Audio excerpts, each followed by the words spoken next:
This podcast is a member of the Place to Be Nation family. Visit us at placetobenation.com, the only place to be in your pop culture world. Just a good-looking man, and any barmaid can be a star maid if she dances with or without a plan. Hooray for her.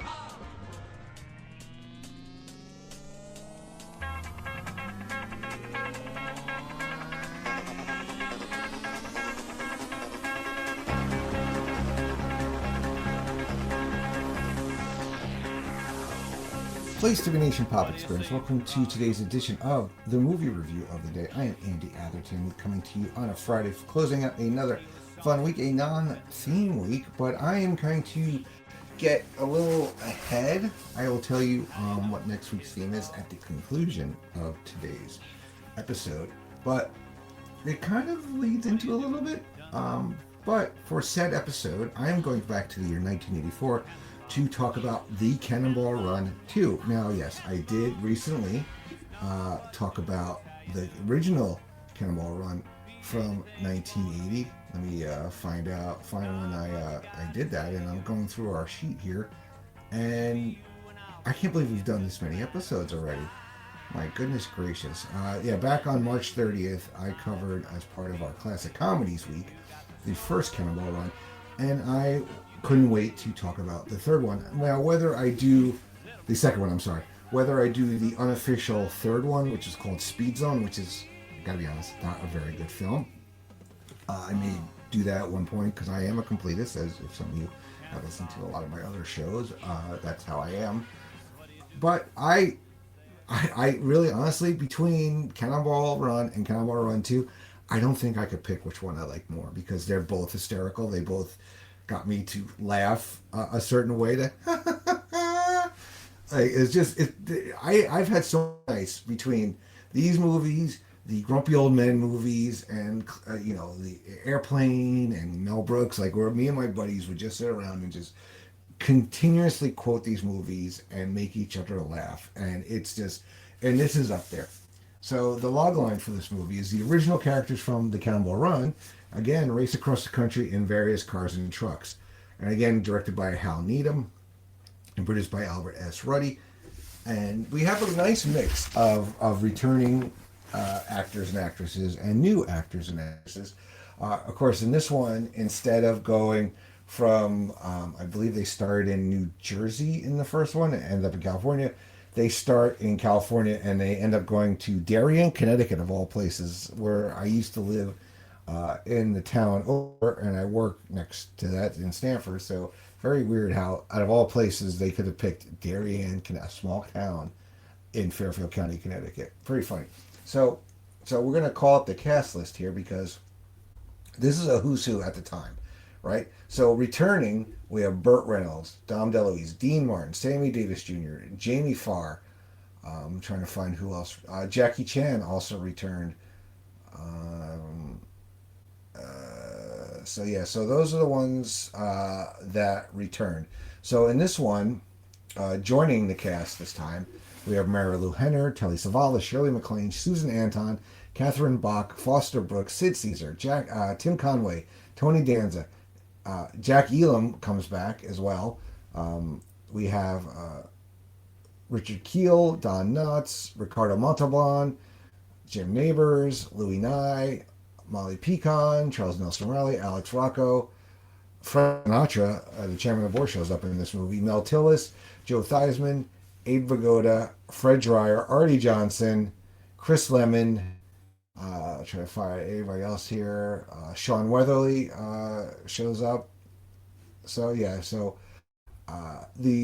Barry Barosini orangutans show up in this movie, and they were orangutans were a thing in the 80s, kids. I'm not sure if you knew that or not, but we're gonna let's talk about this because it's ridiculous. So the reason why this race happens again, Sheikh Abdul Ben Falafel, Jamie Farr, is ordered by his father, King Abdul, Ricardo Montalban, to go back to America and win another Cannonball Run in order to emblazon the Falafel name as the fastest in the world. When Sheikh Abdul points out that there is no Cannonball Run this year, his father simply says to buy one. Not to make sure his royal ulcer does not prevent him from winning, the Sheik hires Dr. Nicholas Van Helsing, who is the great Jack Elam from the first movie, who was with Victor and JJ. He wants to be his in-car physician. Most of the participants are back. JJ and Victor have taken jobs working for a flying stunt crew, and they got a telegram about the Cannonball coming again. And Victor was like, I starts ripping it up, and JJ's like, you want me to do this again? Keep going over. So they end up coming back. So they change out. So instead of being ambulance drivers this time, JJ is a general and Victor is a private driving a military car, I guess, so to speak. We get the return of Fender, Bob, and Blake. They're not priests. I think are they priests again? I'm trying to remember if they were priests again. It's been a bit since I've seen it. They're so part of the plot here too is that Fenderbaum and Blake are in financial trouble with Don Cannelloni, who was played by Charles Nelson Riley, and who turns into a similar financial trouble with mob enforcer Jaime Kaplan, who is Telly Savalas. And Dom DeLuise actually plays two roles in this. He plays the Don he plays his father. He plays Charles Nelson Riley's father in this. And he has this whole crew of wise guys, which is Alex Rocco, a few other people, Abe Vigoda. So after the Sheik manages to bail out Blake and Fenderbaum by handing one of Don's thugs a stack of cash, Don hatches a plot to kidnap the Sheik and an extent to extort money from him. So that's the side story going on as the race is going on. They're trying to kidnap the Sheik. So the race begins with JJ and Victor dressed as a general and private. They cast the attention of Betty and Veronica, that is Mary Lou Henner and Shirley MacLaine. They're dressed as nuns for a musical, but remain in character and hitch a ride with JJ and Victor when they think the guys can become overnight millionaires. They do not lose their habits until later. Other racers include Mitsubishi engineer Jackie Chan. This time he's teamed with Arnold. Richard Kiel, a giant behind the wheel of the car. The two go this car now, the Japanese car in the first movie was pretty amazing. This one can go underwater. It has a rocket booster. Has all kinds of stuff. There is a red Lamborghini that was white at first, and two great looking chicks in it, as the cops chasing them continually say, and the duo of Jill Rivers and Marcy Thatcher. Of course, we had not the same women, but we had these similar characters in the first movie. Another team in the Cadillac Fleetwood is accompanied by an orangutan. So that is played by, I guess, cousins, Mel Tillis and Tony Danza, who you would never think are related. But they end up getting this car from their uncle, and it's a publicity gimmick. And it looks like the orangutan is driving the car out in front, but they're really driving it behind. So then they're pulled over at one point by two California Highway Patrol officers, who assume they are with the candid camera show. And there's a very funny scene with Tim Conway and Don Knotts. When the officers try putting on a performance, the orangutan picks them up instead. JJ and Victor stop along the way to help a stranded soldier, Homer Lyle, played by Jim Neighbors, which is a parody of his famous character, Gomer Pyle. They also get much better acquainted with their passengers, Betty and Veronica, who change into something a little more comfortable. We get Don's enforcers and continue to blunder along the way with disastrous results. After Don's gang capture the Sheik, the racers band together to invade Don's Pinto Ranch. JJ, Victor, and Fenderbaum infiltrating it in drag just as belly dancers.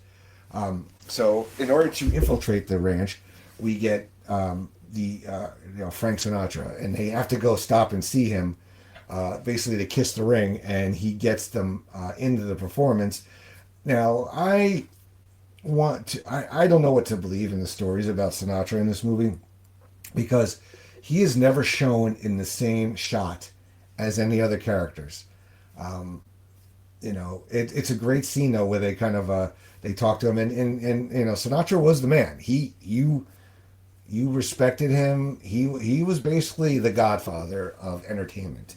I mean, I love in Ocean's 13 how they, you shook Sinatra's hand. You should know better. I love that because the guy was incredible, and and two of his closest friends are in there, and it's kind of funny. I mean, I really want to know that he was in the same room, but it doesn't. I don't think so. I don't think he was there. But that's just my little something I've been going on with for a very long time. So then the other ones come in and we get a big what you call it we get a big brawl like we did which in the first movie, and this one's a lot of fun too. It's just a fun like kind of Hollywood movie brawl, very similar to like what we saw in like Blazing Saddles and a lot of other movies. And then Frank Sinatra ends up jumps into the race himself. In the end, the Sheik bankrolls Don's ranch and then declares that he is upping the stakes to $2 million for the winner. They all jump in their cars to make a dash for the finish line, avoiding traffic. Highway patrollers on the way. The Sheik, as it turns out, loses again, this time blaming Dr. Van Helsing, who rode with him for injecting him with an unknown substance. He convinces his father that he will win the return trip race, having hired the winner of it. And it turns out to be the orangutan who kisses the startled king on the lips. And I'll tell you, some of the greatest outtakes you'll ever see from a movie, between this one, the first one, again, the Grumpy Old Men movies. I mean, outtakes sometimes are even funnier because they just show actors like having a fun time. And this looked like it was a really fun time. And it's a fun movie. I don't know if it's streaming. Probably not. I mean, I own it on DVD still, so I can pop it in anytime I want. But I really do love this movie. And if you haven't seen it, please check it out. It is so funny. All right, so that brings us into today's edition. But next week, we have a theme week. And it kind of goes in line with this because we are focusing on road trip movies. So movies where people go on for a journey, and a lot of times they're mostly comedies. Hilarity does ensue. So looking forward to bringing you guys 5 road trip movies next week. Also, don't forget to check out everything else going on here on the PlayStation Pop Experience. The video jukebox on the day drops every weekday at 8 a.m. This week we had a theme week, which was songs about night. Next week we are back to a regular old week of 5 songs we just feel like talking about. We have other long form pods. There will be a new Bellsworth book soon, Making Mount Rushmore, Pop Goes to Rossi, and various other shows. Also, please don't forget to support our friends at the PlayStation Wrestling Network, the Backbone Wrestling Network, and the North-South Connection, all the podcast feeds and YouTube channels. All right, so I hope you guys have a great weekend. We'll see you back here on Monday. Take care. Like a cannonball, like a cannonball. Hearts break at the speed of sound. That's why I'm so glad I found someone who makes love and feels so right.